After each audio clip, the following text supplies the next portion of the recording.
Josh has a question for us. How important for easy strength for fat loss is limiting the workout? Okay, we'll start that again. Sorry, Ozzy. Misunderstood what he said. Josh asks a question.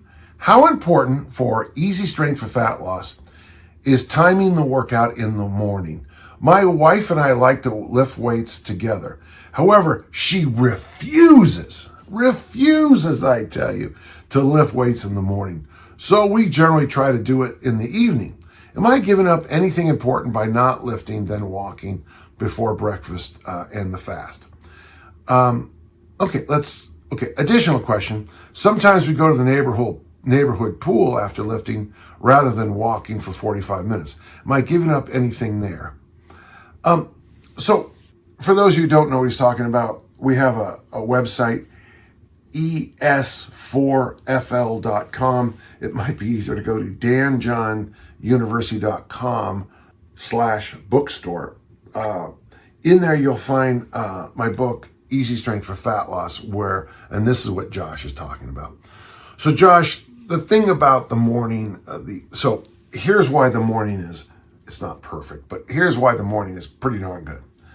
So you haven't eaten since dinner because, you were asleep, and I really don't think you should eat after dinner. So if you have a snack at 9 o'clock at night, consider that your dinner. And then after a few years of doing that, that'll be the reason you're kind of struggling when you step on the scale. So generally I'm done by dinner about nowadays. I'm trying to eat earlier and earlier. Let's be reasonable. Let's say I'm done with dinner by 6, which is probably that's probably when I finished dinner almost my entire life. I'm trying to push that a little bit earlier, but let's not worry about it. I get up at 6 in the morning, so that's a 12-hour fast right there. So that's 12 hours, and by itself, just that 12 hours is going to be pretty good. Now, when I wake up at 6, I start drinking coffee. Now, according to Rusty Moore, who I have great faith in, coffee frees up free fatty acids. Well, so does the sleep. And by the way, interesting, for a lot of people, sleep, sitting, and walking are the 3 best ways to burn body fat, which is interesting to say out loud, but it's actually true. So sleep, I'm burning body fat. I free up my free fatty acids by drinking coffee. I fast, which makes me, go after more fat. And then I get my weight workout in, which stimulates the body at the hormonal and the free fatty acid level, so to speak. And then I go for this walk. And I always tell people, and like little Pac-Man, my body consumes the free fatty acids. Yay for me. And then I eat a meal of protein and veggies, and I drink a lot of water. Well, what are you giving up by working out in the evening? Truthfully, you're giving up some things. I think anyway. I would like to still see you have a fast. I think fasting's important for 1,000 reasons, but if you can, there's 2 options I think you could do. One, drink coffee in the morning when you wake up and go for a walk.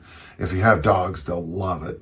And you can get your walk in then, and ideally in the evening, get that walk after the weight workout, and that's win-win. Now, when I need to lose weight for a weightlifting meet, I don't really do much, except the one small thing I add is I add an additional walk in the evening. Now, I should walk twice a day, and I don't know why I don't. I walk after I train, and I don't know why I don't walk after dinner every night, because the dogs love it. They love it, but I'm what's the word we're looking for? Lazy. So, but I do think if you can get that double walk in every day, I don't think you lose any benefits at all. In fact, I think you gain some. When I did the velocity diet, I think the most beneficial thing I did is I rolled out of bed and I went for a walk every morning. It was weird because in the beginning, 20 minutes felt like forever.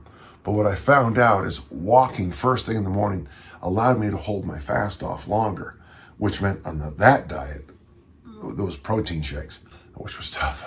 It was tough. Now, as for swimming, I think swimming is marvelous. The problem a lot of people have with swimming is it's either way too high. it's way too high on the intensity scale. You're one step from drowning, or you stop, rest, talk, way too long. But if you can go steady in the pool, I think there's great benefits. I think swimming is like one of those things where if you're not a very good swimmer, I don't know of a better workout for you than swimming. It is a marvelous thing. I have a good friend, Merrill. What is he? Merrill's 91 now. He swims still 4 days a week, and he looks great. He's doing fine.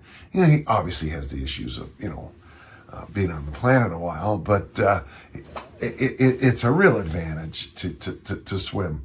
One of the reasons when I hurt my back after I got back from Middle East that I did triathlons is that the people helping with my back injury were telling me that swimming and biking were the best exercises I could do.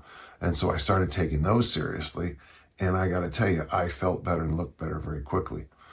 Swimming isn't always a good option for me now. I don't have access to a pool.